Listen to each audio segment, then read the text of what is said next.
Welcome to the Oklahoma City Real Estate Show. In the studio today, Michelle Wunder shares with us all kinds of details on tiny home. Who knew there was controversy surrounding the tiny home movement? Michelle, welcome to the show. Thanks for having me, Landon. For those that may not know about tiny homes, what is a tiny home? What are we talking about here? So typically a tiny home is something that's referred to when we're talking about a structure either on a foundation or on a trailer that's under 400 square feet. So there's no hard and fast rule saying that's what it is, but that's kind of what we're talking about. And there's a pretty big distinction between a tiny home on foundation versus a tiny home on a trailer, which is also called THOW, which is a tiny home on wheels. So when people think of tiny homes, the shows on TV and stuff, they're talking about the trailer version, aren't they? Or both? They've done both. So we did an episode of Tiny Home Big Living and featured a 38-foot tiny home on wheels. Wow. So 38 feet long. It was a pretty big one. But then the next week it featured another Oklahoma tiny home, which was a foundation build. So I think with like Tiny House Nation and stuff like that, you see a lot of the ones on the trailers, but tiny home on foundation is also very popular and breaking into the Oklahoma City metro.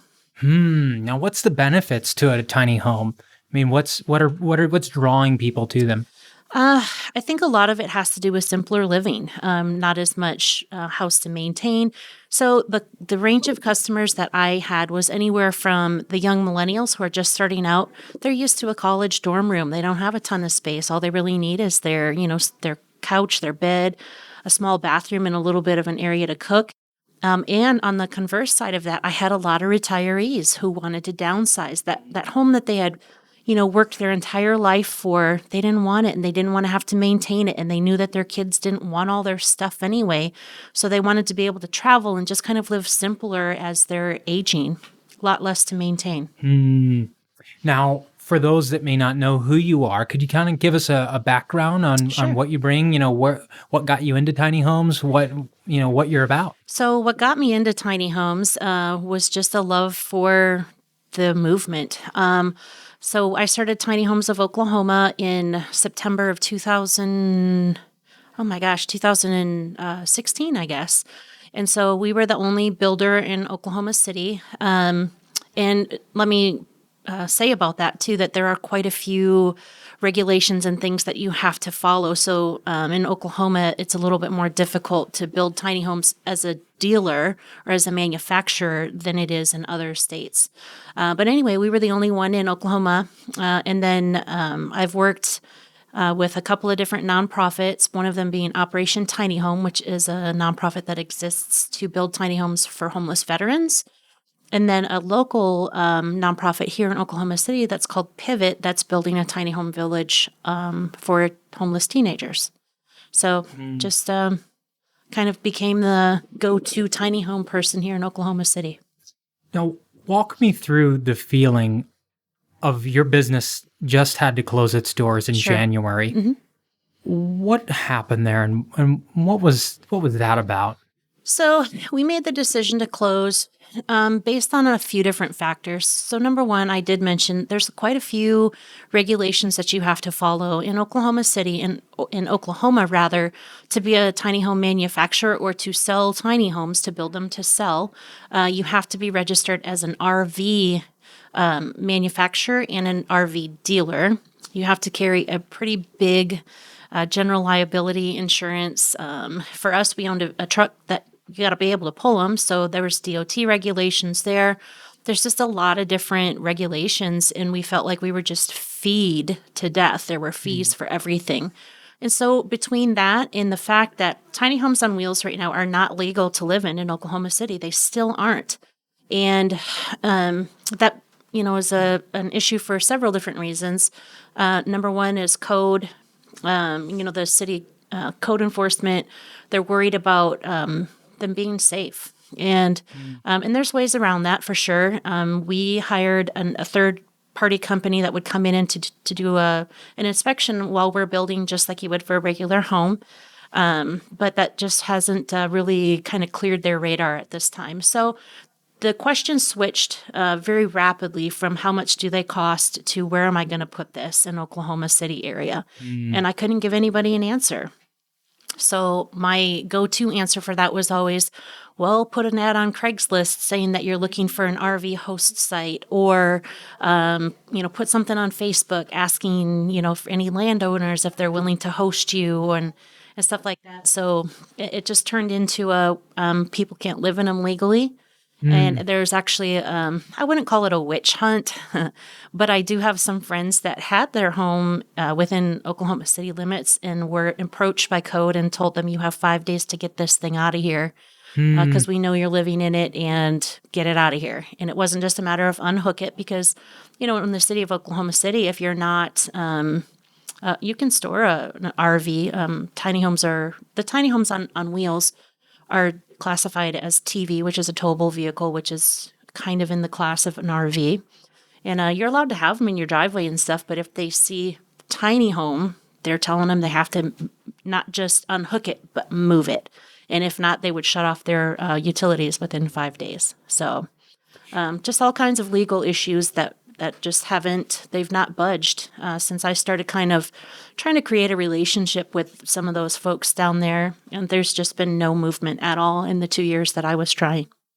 You're referring to legislation, no movement on legislation or just code? Yeah, stuff like that. And so the tiny home community did get together. When you talk about the tiny home community, what is that? I mean, what size are we talking about Builders here? around the country. There's probably a couple thousand builders now, whether it's people who have built their own tiny home or people who tried to do it professionally like we did. But they put together an appendix for the IRC, which is the International Residency Code. So there is a tiny home appendix that can be adopted by Oklahoma City, by Yukon, by whomever, as an appendix to IRC. And so, and that's not for tiny homes on wheels. That's for tiny homes on foundations. The other one for wheels is following. But there's ways definitely around it that just haven't been pursued in Oklahoma at this time. So, why do you feel that is? I'm not really sure. What do you feel like a tiny home offers? I mean, these buyers, when they come to you, what are they looking for? Simplicity, I think. Not having to take care of so many things and having a really beautiful home for, in that $50,000 to $70,000 price range, which is kind of where we fell. Having everything all in one. And a lot of times it's that people want to be able to take their home with them. They don't want to call Oklahoma home forever. They're just here temporarily, or they're in Colorado temporarily, or wherever it is that they are, but they can literally hook their house up and take it with them.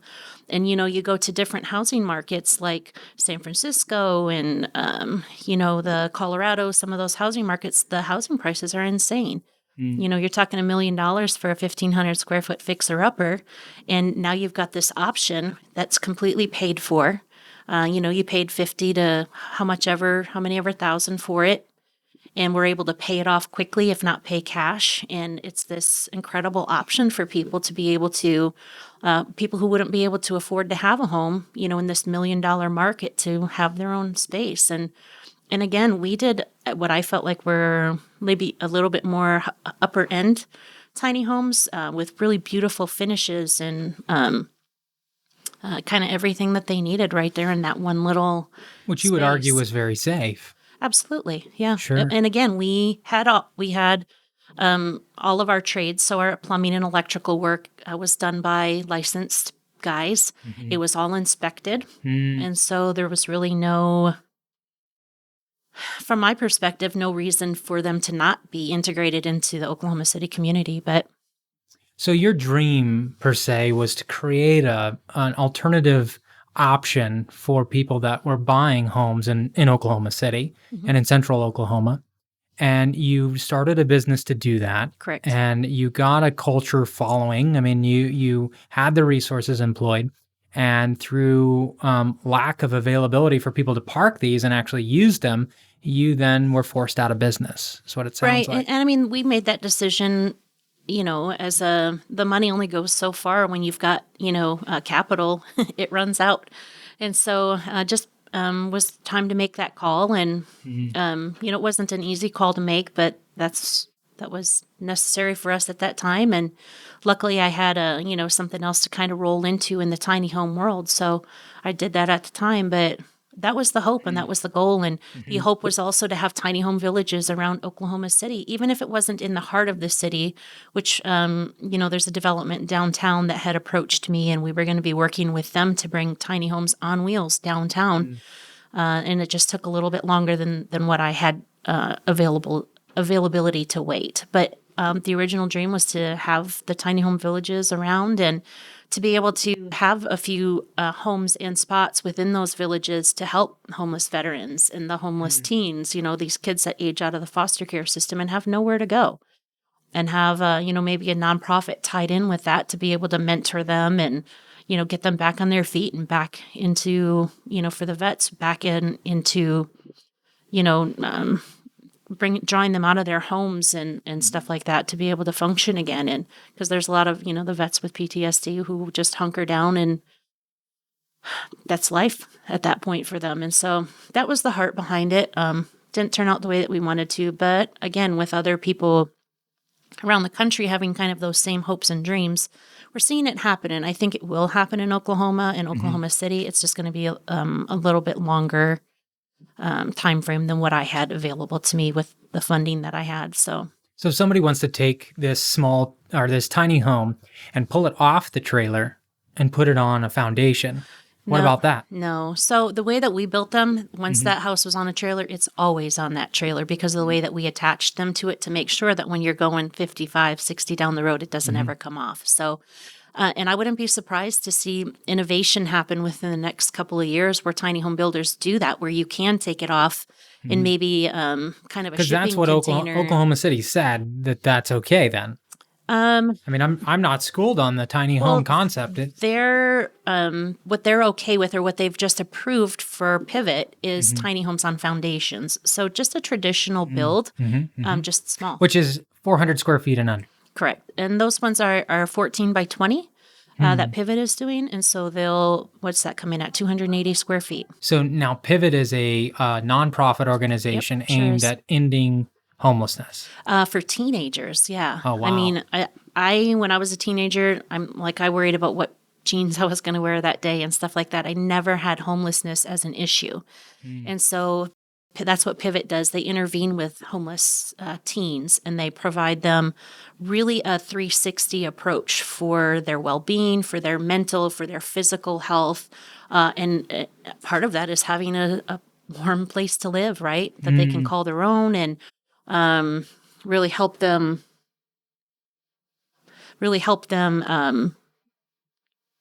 be productive and find they can go to school because they're not worrying about where they're going to sleep that night. Exactly, sure. Right. So are they roommates in this situation, or is it one person per house, and then it's put on a land? So Pivot has a several acre, I don't know if it's like 15 to 20 acres on their site. And so they've kind of been thinking about what they would do about that with that land for a while. They already have one big facility there that has multiple bedrooms that the kids can live in. But I think as the kids get a little bit older and being able to transition them into independent living, that's kind of a great step where they're still part of this safe community that's kind of secure on all the sides. And they've got adults there 24/7, supervised 24/7. But now they're not in the center. They're in their own place where they can cook their own meals. And so it's like a miniature subdivision. Exactly. Interesting. Yes. Yeah, community. So so Pivot's taking these small homes, making a miniature subdivision, then they can kind of supervise the subdivision and kind of as a training ground for here's what life. So I almost see this as being a transition later for people getting out of prison even. So to kind of slowly transition. So many applications for this. We could have it for homeless veterans. We could have for a prison ministry type thing. We could have a Down syndrome village. Could you imagine having a Down's child? You know that they're within a safe area, but they're living independently. And I have a friend who's got a Down's daughter who just turned 21, and she's like, that would be a dream come true for our family, for her daughter to be able to live independently, but within the confines of this safe, gated community. So there's just, and that's just That's just for sectors, right? There's also, aging. There's so many other applications for this, and there's just a lot of people that just can't afford a brand new house at, 150 to $200,000, like was kind And of it's the getting norm more and here. more Yeah. expensive every day. Yeah. So what does something like that cost then? A tiny home. The tiny homes that you're referring to. So Pivot's project, what is that costing? Probably. So there's a lot of volunteer aspects to that. So it's hard to Gotcha. add up. But I would say probably 25 to 40,000 ish per unit Wow. versus 200,000 for a single family home. And obviously there's a huge difference. And this is not like a FEMA trailer. I mean, people think when they think, it's a house. yeah, It's an on slab, 2x6 stick construction home that has a bathroom. It has a kitchenette. It has a space for a bed and enough space to put a couch in there, and egress doors on either side, and windows and light, and beautiful finishes, and how long are they designed to last? same as a regular traditional house, as long as you take care of them. Interesting. Yeah. So we got masonry and our wood and frame and all that stuff, and a shingle on the top. Yep. That's incredible. What an incredible story. Yeah. So what's going on with that project now? I mean, what's the next step? Okay, so they just got approval from the city. I think it was last week or the week before, to move ahead with it. They had to put in a special, This is request this 20-acre subdivision. Wow. They had to put in the request for the rezoning of that area. Is that Ward 6? Is that what's the sure. location? They're off of 50th and Broadway Extension. 50th and I think that's Ward 7. Yeah. Wow. I'm not sure. Yeah. So anyway, they just got approval, so they were ready to break ground. And so obviously, the pads will go in first. And this is going to be in phases because, nonprofits don't have that kind of cash to throw around typically. Depends on the volunteership too, right? And so it starts with the phase of 3 and 3. So the first phase will be 6 homes. We'll start 3. And about a month later, we'll start the next 3. So there'll be a team captain assigned to each home, a team admin, and then the volunteer team. There's also like the construction superintendent. In that capacity, I'll be the tiny home consultant, I guess, for so kind of work with the construction supervisor to make sure that all the design is great for the interior, to handle any here's an issue that's kind of relevant to just a tiny home. Like maybe you wouldn't have this issue if it was a bigger home. How do we solve this? Whether it's a space issue or something like that. So super great project, super great people doing it for a great cause. I mean, wow. Yeah. I can imagine there's probably a dozen folks or more that are just itching to get involved with this, that may be listening to this. So how would they get involved in that? So they would just contact Melanie Anthony at Pivot. So if you Google it, I'm sorry, I don't have her number. No, we'll put it in the description. Yeah. So pivot.com or just Google Pivot in Oklahoma City? Pivot, maybe .org. Pivot.org. It is because it's a nonprofit. Sure. We can Google that and get that up on the description. Interesting. So that just got approved last week. When are you guys breaking ground? Any ideas on the timeline? Within the next couple weeks. Wow. Probably 2 to 3 weeks. Wow. And so the first home, I mean, how long do these things take to build? So the first 3, hopefully first 6, but the first 3 for sure will be ready to be lived in by the end of March. Wow. So tiny homes go up pretty quick. So about 3 months, 4 months? Yeah. 4 from probably groundbreaking. Interesting. For 3 homes, yeah. Yeah. That's for great. For fully volunteer staff. Wow. Yeah. Wow. Well, what a concept. And here, nonetheless, in Oklahoma City. So it sounds like if you want to do the small home, you're good to go. It's when we get on the trailer that it's like, oh boy, where are we going to park it? Right. And I would think that's to prevent, I think Oklahoma City's worked really hard to kind of get rid of the RV parks in the city and kind of move that crowd outside the city limits. And I can imagine that their fear is that would just come back in and you would just have these, transients that maybe the law can't track, and you just kind of have a harbor for crime. But that's not what a tiny home village is about. No. A tiny home village is more about a community of like-minded people that want to get back to knowing their neighbor. They want to have community events and have a community garden. And, I would really warn against people thinking like though because you pay less for your house, that you have less pride in that home or less home ownership pride or something like that. That's not the case.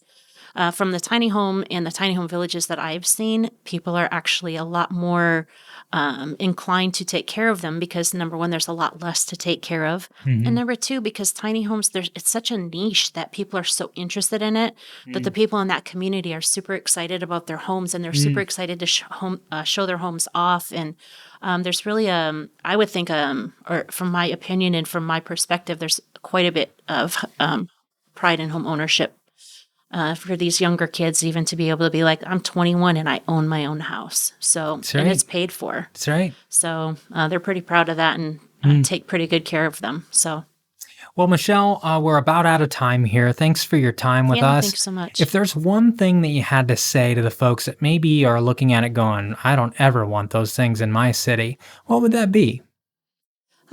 Maybe there's more than one way to skin a cat, and your way isn't necessarily the only right way. So I think there's more than one right way to live, and allowing people the freedom to live the way that they want to. That's not affecting anybody else. I mean, why not? Hmm. Thanks for coming on the show, Yeah, you're Michelle. welcome. Thanks so much.